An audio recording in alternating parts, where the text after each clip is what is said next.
It's all the history. This is the rule of the war. Who began, those pay. This is the rule. Putin began this war. He has to pay all money for innovation. He has to pay. Of course, some Russian assets, what we have in Europe, about 300 billion, we can use them. We can use for innovation and buy military support from the United States also. We can do it, but it's not enough. It's not enough. Under these circumstances, do you envision a trilateral summit with Putin and President Zelensky? Wait 1 second. I asked this question that you didn't like because I wanted to know if you want to position yourself in the middle between Russia and Yes. Ukraine, or on the Ukraine side. No, I'm in the middle. I want to solve this thing. I'm for both. I want to get it solved. And it's wonderful to speak badly about somebody else, but I want to get it solved. If we can solve it, great. If we can't solve it, they're going to have to fight it out, and who knows what's going to happen. But I want to see it get solved. May I follow up? One more question about U.S. troops in Europe. After Russian invasion of Ukraine, your predecessor sent additional troops to Eastern Europe, including Poland, my country. Yeah. Are you committed to keeping these troops on the eastern flank of NATO in the future? I'm very committed to Poland. I think Poland has really stepped up and done a great job for NATO. They, as you know, they paid more than they had to. They are one of the finest groups of people I've ever known. I'm very committed to Poland. What about Baltics? Poland's in a tough neighborhood, you know. What about the Baltics? The Baltics, they got a lot of, it's a tough neighborhood too, but we're committed. We're going to be very committed, and we're committed to NATO. But NATO has to step up, and the Europeans have to step up more than they have. And I want to see them equalize, because they are in for far less than we're in, and they should be at least equal. You understand that? Why is the United States, we have an ocean in between, why is the United States in for so much more money and other things as Europe? With that being said, and as you said, they've also been obviously very helpful, but we have put in far more than they have, and I think they should equalize. Mr. President, Please, go ahead. Ask you about the agreement again today. What changed between the first time that Secretary Bessent gave President Zelensky the agreement and today for the signing? We made a deal. So What was the I'm just, deciding factor? I'm a business person. We made a deal. That's what changed. Mr. President, I didn't think we were going to make a deal, and we ended up making the deal, so that changed. Mr. President, what and how do you envision a trilateral summit with President Zelensky and Putin? I don't know, under but these well, they circumstances? don't like each other. I can tell you that. Okay? They do not like each other. This is not a love match, and it's unfortunate. That's why you're in this situation. The United States should not have allowed this to happen. Okay? The United States, run by a man that didn't know much. I'm going to be very nice. Run by an incompetent person, very incompetent person, should never have allowed this to happen. I've stopped wars. I've stopped many wars. My people will tell you, I stopped wars that nobody ever heard about. I stopped wars before they ever started. You can look at some of, I could give you a lot of nations that would tell you right now they were probably going to war. I could tell you right now there's a nation thinking about going to war on something that nobody in this room has ever even heard about. Two smaller nations, but big, still big. And I think I've stopped it. But this should have never happened. Mr. President, Sorry, just a second. About any negotiations. First of all, I want really to tell you, and I think that everybody understands that Ukraine, more than Ukrainians, nobody wants to stop this war. But at the future, any negotiations, it's understandable that two sides of the war, not Russia and the United States, because this is not the war between Russia and the United States. This is war of Russia against Ukraine and Ukrainian people. So these two sides will be at the anyway will be at the negotiation table. Then of course United States, like the strongest partner of the Ukraine, and of course Europe. I think Europe is very important. I want to speak about it with the President. Yes, Europe is very important for us because we really defend Europe for today. All Europeans really recognize that we are defending the line. and they have real life, and our people are dying. That's why they helped us. And also, it's about the NATO. Yes, between, like the president said, you have big, nice ocean. Yes, between us. But if we will not stay, Russia will go further to Baltics and to Poland, by the way. But first to the Baltics. It's understandable for them because they've been in the USSR. You know, they've been one of the republics of the USSR, and Putin wants to bring them back to his empire. It's a fact. And when he will go there, if we will not stay, you will fight. Your American soldiers, it doesn't matter, do you have ocean or not, your soldiers will fight. Mr. President, would you be willing to visit Ukraine, maybe Kiev or Odessa, which is known to be a 30-year-old Black Sea? It was my question. I'm sorry. I don't want to talk about Odessa now. Let's not talk about Odessa. I want to talk about making a deal, getting peace. We don't have to talk about Odessa, but a lot of cities have been destroyed. A lot of cities that are not recognizable. There's not a building standing. No, And a lot of things have Mr. President, you have to come and to look. No. We have very good cities. Yes, a lot of things have been destroyed, but mostly cities alive, and people work, and children go to school. Sometimes it's very difficult. Sometimes closer to front line, children have to go to underground schools or online, but we live. Ukraine is fighting, and Ukraine lives. This is very important. And maybe it's Putin is sharing this information that he destroyed us. No, he lost 700,000 people, 700,000 soldiers. He lost everything. Yes. So, Mr. President, one more. I mentioned Poland. Please, go ahead. When did you last speak with President Putin, and what did he say that? A couple of days ago. And what did he tell you that gave you the assurance that he wanted peace? Well, that's what I do. My whole life is deals. I know pretty good. And I've known him for a long time. I've dealt with him for a long time. He had to suffer through the Russia hoax. You know, Russia was a hoax. It was all Biden. It was nothing to do with him. So he had to suffer through that, and he was able to do that. I think that he wants to make a deal, and he'd like to see it end. That's all I do. That's what I do. My whole life, that's what I do is make deals. And I'm in the middle of a mess because this is a real mess. It's a very dangerous one. If this doesn't get solved now, it's not going to get solved for a long time. So I hope we're going to get it solved. In the back, please. Thank you, Mr. President. Prime Minister Starmer claimed repeatedly that his government believes in free speech and was not engaged in censorship. But his country's government arrests people for memes and thought crimes, and even more worrisome is pressuring American companies to censor Americans on its behalf. How can he be a reliable, trustworthy partner when he says things that are demonstrably false on such an important topic? Well, we actually spoke to him about that yesterday, and we thought they took it very, very much too far. JD was very strong on it. So was I. So was Marco. And we've been speaking to him about it. Marco, would you like to say something about that? We have concerns, obviously, with the conduct of theirs, particularly as it impacts Americans. And there's real concern that American speech, which is online, could fall into the hands of British or any country's jurisdiction. And so this is a point the Vice President made at Munich, and I think it's a very compelling one, that what unites us with Europe, as much as anything else, is these shared values, and one of them being free speech. And so if Americans are threatened by it, we're going to need to take action in that regard. Mr. President. It's actually a very important question. We spoke about this in detail with the Prime Minister, the Foreign Secretary, and others at lunch yesterday. And I know that Secretary of Commerce Lutnick followed up in private meetings last night. This is really important. We believe Americans have the right to speak their mind, even if we in this room disagree with them. They have the right to speak their mind in the public square, which is often online these days. And we're going to defend that right as it pertains to American companies and American citizens vigorously if we have to. I do think that under the President's leadership, we're going to find common ground with our friends in the UK on this question, but it remains to be seen. The principle that will guide us is we believe in free speech in this country, and we'll fight for it for American citizens.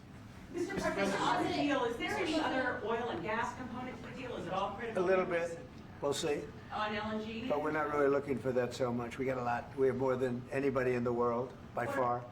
So no, we're not talking about it too much, but a little bit. I think it affects also, but for the most part, no. And sir, is there any agreement from Ukraine to purchase U.S. LNG as part of the deal, or is No. that on the table at all? No, Some of those- we don't need that. Some of those Mr. President, I minerals just are in wanted the to ask east, you Mr. about, President. you just mentioned that you'd spoken to Vladimir Putin a couple of days ago. Just to be clear, that's a new call, not the one that you were I've spoken to him on numerous occasions. Okay. And how was the latest call? What did you discuss? How did it go? Are you serious with that question? I am, I'd love to know. It went well. I think we're going to have a deal. On the minerals deal, Mr. President, some of those minerals are in the east of Ukraine, not far from the front lines and in areas that Russia has Very good occupied. question. Thank you Will so you much. direct President Putin to withdraw his forces from those areas if there's U.S. interest Well, there? we'll take a look at the time. We have a lot of area. It's a very big area we're talking about, so we'll take a look. I'll study that and I'll see. And who would protect those minerals if they are U.S. interests? Would that be Ukrainian They'll be forces? protected. The European agreement will forces? protect them. U.S. The forces? agreement, yeah, we're signing an agreement. You know? Right, but what if Russia tries to invade or there's Russian aggression in those spots? I just told you, I don't think that's going to happen. And if that were going to happen, I wouldn't make a deal. If I thought that was going to happen, I wouldn't make a deal. Some people may wonder You why. know, they ought to focus on CNN on survival, not asking me these ridiculous Why questions. the confidence that you won't Focus on surviving, because CNN's got such low ratings, I don't think they're going to survive. Let's go. Please, go ahead. One more, since I already mentioned Poland. Poland was under Russian control for decades after the Second World War. When I was a kid, I looked at the United States not only as a most powerful country, Right. richest country in the world, the country that has great music, great movies, great muscle cars, but also as a force for good. And now I'm talking with my friends in Poland, and they are worried that you align yourself too much with Putin. What's your message for them? Well, if I didn't align myself with both of them, you'd never have a deal. You want me to say really terrible things about Putin and then say, "Hi, Vladimir, how are we doing on the deal?" That doesn't work that way. I'm not aligned with Putin. I'm not aligned with anybody. I'm aligned with the United States of America and for the good of the world. I'm aligned with the world, and I want to get this thing over with. You see the hatred he's got for Putin. It's very tough for me to make a deal with that kind of hate. He's got tremendous hatred, and I understand that, but I can tell you the other side isn't exactly in love with, him either. So it's not a question of alignment. I'm aligned with the world. I want to get the thing set. I'm aligned with Europe. I want to see if we can get this thing done. You want me to be tough? I could be tougher than any human being you've ever seen. I'd be so tough. But you're never going to get a deal that way. So that's the way it goes. All right, one more question. I will respond to this. So look, for 4 years in the United States of America, we had a president who stood up at press conferences and talked tough about Vladimir Putin, and then Putin invaded Ukraine and destroyed a significant chunk of the country. The path to peace and the path to prosperity is maybe engaging in diplomacy. We tried the pathway of Joe Biden of thumping our chest and pretending that the President of the United States' words mattered more than the President of the United States' actions. What makes America a good country is America engaging in diplomacy. That's what President Trump is doing. Can I ask you? Sure. Yeah? Yeah. Okay. So he occupied our parts, big parts of Ukraine, part of East and Crimea. So he occupied it on 2014. So during a lot of years, so I'm not speaking about just Biden, but those time was Obama, then President Obama, then President Trump, then President Biden, now President Trump, and God bless, now President Trump will stop him. But during 2014, nobody stopped him. He just occupied and took. He killed people. You know what the contact line? 2015. 2014. 2014 and 2015. 2014. Yeah. So I was he killed, not here. Yeah, but That's exactly right. Yes, but during 2014 till 2022, the situation the same. The people have been dying on the contact line. Nobody stopped him. You know that we had conversations with him, a lot of conversation, my bilateral conversation, and we signed with him, me, like a new president. In 2019, I signed with him the deal. I signed with him, Macron and Merkel, we signed ceasefire. ceasefire. All of them told me that he will never go. We signed him with gas contract. Yes, but after that, he broken this ceasefire. He killed our people, and he didn't exchange prisoners. We signed the exchange of prisoners, but he didn't do it. What kind of diplomacy, JD, you are speaking about? What do you mean? I'm talking about the kind of diplomacy that's going to end the destruction of your country. Yes, but if you Mr. President, with respect, I think it's disrespectful for you to come into the Oval Office and try to litigate this in front of the American media. Right now, you guys are going around and forcing conscripts to the front lines because you have manpower problems. You should be thanking the President for trying to bring an end to this conflict. Have you ever been to Ukraine that you say what problems we have? I have been to. Count once. I've actually watched and seen the stories, and I know what happens is you bring them on a propaganda tour, Mr. President. Do you disagree that you've had problems bringing people into your military? And do you think that it's respectful to come to the Oval Office of the United States of America and attack the administration that is trying to prevent the destruction of your country? A lot of questions. Let's start from the beginning. Sure. First of all, during the war, everybody has problems. Even you, but you have nice ocean and don't feel now, but you will feel it in the future. God bless. You don't know that. God bless. You don't God know bless. that. You will not have a war. Don't tell us what we're going to feel. We're trying to solve a problem. Don't tell us what we're going to feel. I'm not telling you. Because I'm you're in no answering on position this to question. dictate that. That's Remember exactly what this. you're doing. You're in no position to dictate what we're going to feel. You We're will- going to feel very you will good. feel influenced. We're going to feel very I'm good and telling very you, strong. You will feel influence. You're right now not in a very good position. You've allowed From the yourself very- to be in a from very the bad very position, beginning and he of the happens war. to be right about From the it. very beginning of the war. You're not Mr. in a good Brown, position. I You don't was have the cards right now. With us, you start having not cards. playing cards. Right now, you I'm don't. very You're playing serious, cards. Mr. President. You're I'm playing very cards. serious. You're I'm gambling the with the president lives in of war. millions of people. You think- You're gambling with World War III. what you're You're speaking about? gambling with What you're World speaking War about? III. And what you're doing is very disrespectful to the country, this country. That's with back all to respect to you. your Far country. more than a lot of people said very they respect. should have. Have you said thank you once? This A lot entire of meeting? times. No, in this Even entire meeting, today. have you said thank Even you? today. You went to Pennsylvania and campaigned for the opposition in October. Offer some words of appreciation for the United States what of you're speaking America about? and the president who's trying to save your country. Please, you think that if you will speak very loudly about the war, you He's can... not speaking loudly. He's not Yeah. speaking loudly. Your country is Can I- in big can I- trouble. can I Wait a answer? minute. No. Can You've I done a lot answer? of talking. Your country is in big trouble. I know. You're not I winning. know. You're not winning this. You have a damn good chance of we are coming out staying, okay because of Mr. us. President, we are staying in our country, staying strong from the very beginning of the war. We've been alone, and we are thankful. I said thanks You haven't in been this alone. cabinet, You and haven't not been only alone. in this We cabinet. gave you, through I this said stupid president, $350 billion. You we voted gave for you your military president. equipment, You and you voted men for are your brave, president. but they had to use our military. What about West? If you didn't have You our invited military me- equipment, you invited if me you to didn't speak- have our military equipment, this war would have been over in 2 weeks. In 3 okay? days, I heard it from Putin. In 3 days, this is something Maybe new. less. In 2 weeks, of course, yes. It's going to be a very hard thing to do business like this. I Again, tell you. just say thank you. I said a lot of times thank you to American people. Accept that there are disagreements, and let's go litigate those disagreements rather than trying to fight it out in the American media when you're wrong. We know that you're wrong. But you see, I think it's good for the American people to see what's going on. I understand, sir. I think it's I very understand. important. That's why I kept this going so long. You have to be thankful. You don't have the I'm cards. thankful. You're buried there. Your people are dying. tell you You're again, running I low know. on soldiers. Don't- Listen, don't, please, you're running Mr. low on President. soldiers. It would be a damn good thing. Mr. And then President. then you tell us, I don't want a ceasefire. I don't want a ceasefire. I want to go and I want this.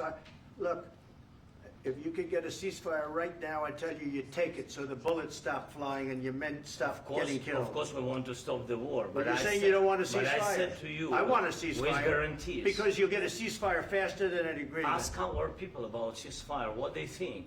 That wasn't doesn't with matter me. for you what- That what wasn't this with me. means.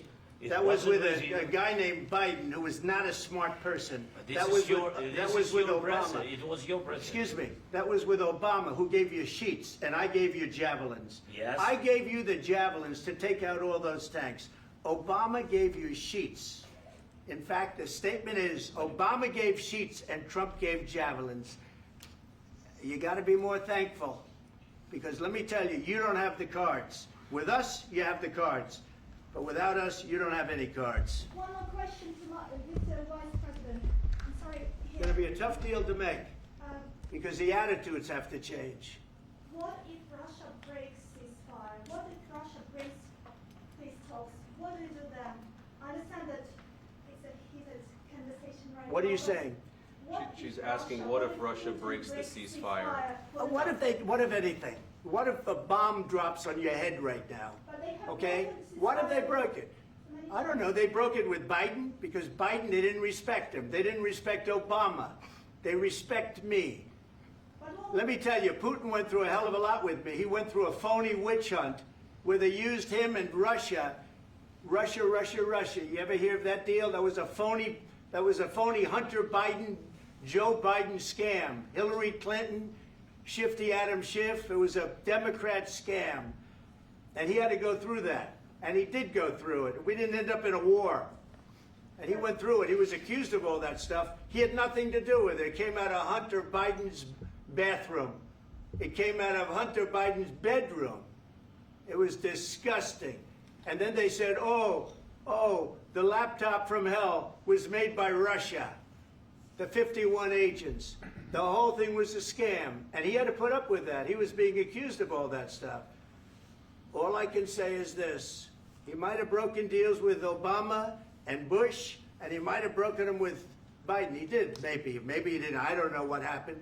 But he didn't break them with me. He wants to make a deal. I don't know if you can make a deal. The problem is, I've empowered you to be a tough guy. And I don't think you'd be a tough guy without the United States. And your people are very brave. But you're either going to make a deal or we're out. And if we're out, you'll fight it out. I don't think it's going to be pretty, but you'll fight it out. But you don't have the cards. But once we sign that deal, you're in a much better position. But you're not acting at all thankful. And that's not a nice thing. I'll be honest, that's not a nice thing. All right, I think we've seen enough. What do you think? Huh? This is going to be great television, I will say that. All right. We'll see what we can do about putting it together. Thanks. I need the back of this. We'll see. I don't know. All right, guys, come on. Wait, hey, guys, come on. Let's move.